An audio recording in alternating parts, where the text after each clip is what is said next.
Okay, so this is my review of Criminal UK Episode 1, titled Edgar. This one stars the excellent David Tennant as the criminal here, Dr. Edgar Fallon. Now, what's interesting about this show is that every episode is its own case. But what separates it from other crime shows is that it's only in the interrogation room, and you just have a set of the actual interrogation room and then the room where they're watching from separated by this mirror. It's a really cool concept.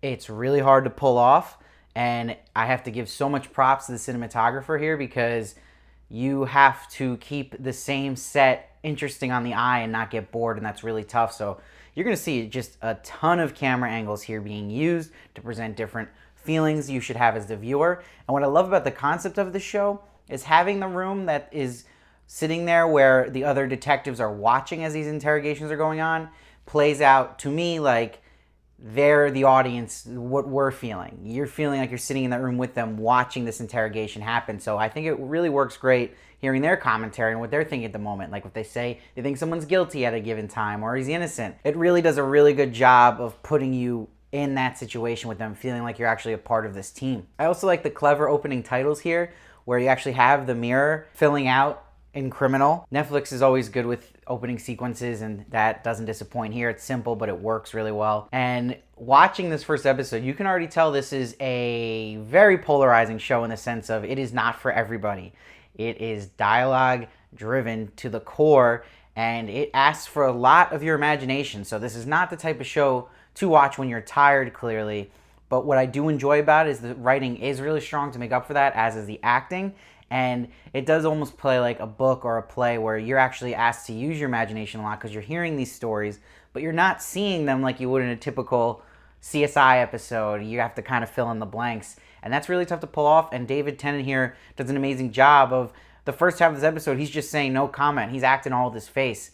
And in a role like the one David Tennant is playing here, he knows his character is guilty, right? So he has to decide how he's going to play this. I think it's amazing how he is able to portray guilt at moments and portray lying hints at it in his face, just in his subtle expressions, but not overboard that it gives it up. And he has it a way that you're constantly guessing if this guy is innocent or not. And that is such a tight line to play, and he plays it perfectly. This whole setup is really challenging for the actors, so that's props to Tony, the interviewer, as well, because they have a lot of lines here, and it's a lot of memorization. You cannot drop a beat here, especially where your thinking's going and just listening to the other actors. So this is just like something you would see almost in an audition, and this just shows you the chops some of these actors have that you didn't. I mean, yeah, you know David Tennant's a great actor, but you forget that these people can go like to the extreme level of acting, and this is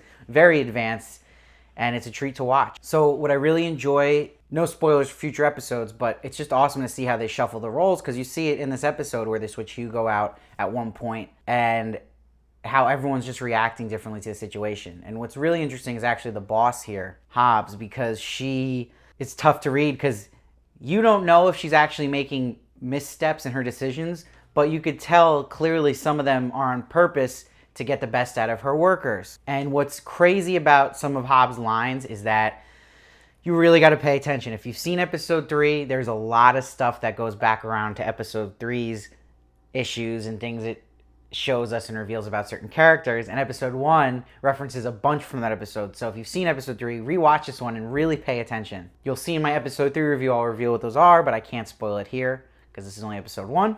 I love the clever writing throughout. Just look at Detective Ottiger, how when he comes in, Tony on the spot just makes up that he has a daughter and he goes with it. And it just shows brilliantly that detectives have to just constantly act their way through stuff, and they sold it to the point where I believed it, and so did clearly Dr. Fallon. And I love at the end they revealed that. That was such a cool twist, and when you watch it again, seeing that they're actually acting and how they pull it off, it's pretty cool. And you could see Fallon's already starting to lose right when he starts talking, and he started talking because they started threatening him, saying they were going to charge him anyway if he didn't talk, and that worked. And you see the solicitor there at that moment too, knew when he started talking, the odds just dramatically decrease of them getting what they really want. And what's so well done in this episode is Dr. Fallon's not even realizing the stuff he's saying that Tony is paying attention to and is actually using against him later on. And Fallon thinks it's helping him. But just little lines like Fallon's like,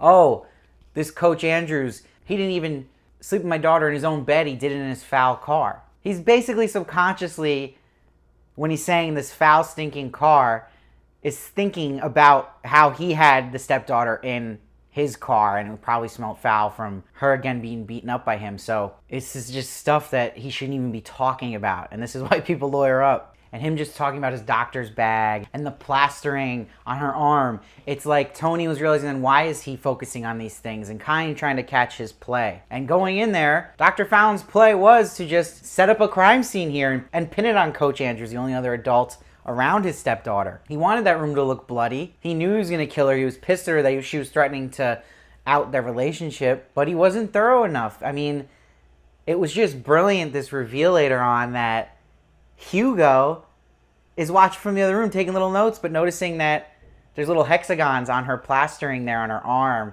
and it matches the trunk that he had. So again, it's such high risk to even talk about this stuff in Dr. Fallon's case, and they just, in this episode, brilliantly exposed how he talked himself into a wall. And just subtle acting, like I was talking about with David Tennant here, a really good one was when they brought up his stepdaughter on the screen and he looks up. It's a quick face of guilt completely and looks away right away. And just little things like that. And also, people who've seen episode 3, when Hugo goes outside and is sent out and then goes back to the spectating room, notice what the boss says to him. That's all I'm going to say. And this really just plays like a game of chess between Tony and Dr. Fallon here. And it was just a nice crutch here of the case was the dead bodies do not bruise part, where Dr. Fallon thought that was going to be his way out, but it ended up being the thing that screwed him in the end. Because Tony was able, with Hugo's help and the whole team, to figure out that, yeah, he still was able to have her live long enough just barely in that trunk.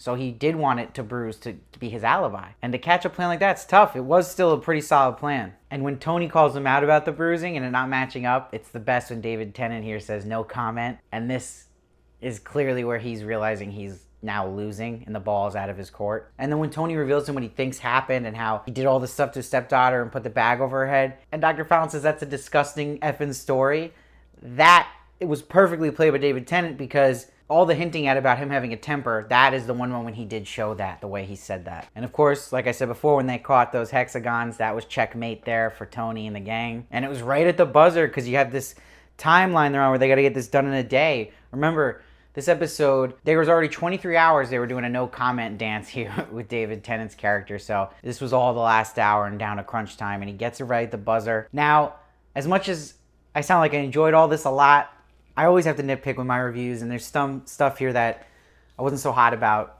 In particular, this story with Tony and the boss and him being afraid to go up to her.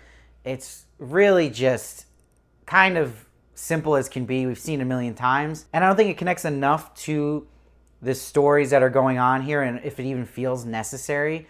And that also results in this only being 3 episodes in the UK part of Criminal. So it's not like, if you're setting up these overarching little stories, we're only getting like 3 minutes of it anyway per episode. So if there's only 3 episodes in a season, is it really necessary? That would maybe make more sense if it was a 10 episode with these characters. It kind of feels like it's just there to have some kind of personal story in there, but it's not the most original. And also, I'm not sure how I feel about the clock and the buzzer here and them being always on this time crunch. I get it, because it makes these short stories in these episodes move quicker and get to the point and give a reason why they're moving so quickly and justify it only being an hour of the story. But again, it feels a little corny and a little over the top, and you're kind of just like wondering, why do they time themselves? I know there's like a perfectionist thing to this group, but it's kind of a tough sell in that sense. It takes me out of the realism of it a little bit. And some more nitpicking is that I love the little theme music they have here for this show. It works perfectly for the tone, but they play it a lot throughout the episode. Do they have any more music in the can they can use suspensefully? Like, for these moments, it feels like they're saving a little money on the royalties there. Look, if you're doing that, go royalty free all the way. You gotta find something. Switch it up a bit. And it's just interesting because it does have a little bit of a Black Mirror effect, where this is kind of going on in a world that is sort of in the future, and how they're handling everything, and it's almost more cold and robotic and to a system and advanced thinking, which I really like. It works, and it tries again to separate it from your classic crime drama with interrogations like CSI or Law and Order, stuff like that. So it has a lot working for it. It's not perfect. Again, I feel like a lot of people would get bored through this, but I think this really works for certain people. It does for me for sure. I'm definitely giving this episode an 8.8. Again, it's hard to pull something like this off, but when you have great acting, really solid writing, and a clever story, it can be great. And for me, this was really, really good. So 8.8 for me. Let me know what you thought of this episode down below. I'd love to hear your thoughts. Please do not spoil episode 2 or 3. For people who haven't seen that yet, I will be doing reviews for episode 2 and 3, so make sure to check those out when they're up. And please follow me at SteveVarley1 on Twitter and Instagram for more of me. And again, please make sure to subscribe so you don't miss one of my reviews of Criminal. I do a bunch of TV reviews, movie reviews, celebrity interviews as well, so you don't want to miss those. And I'll see you next time.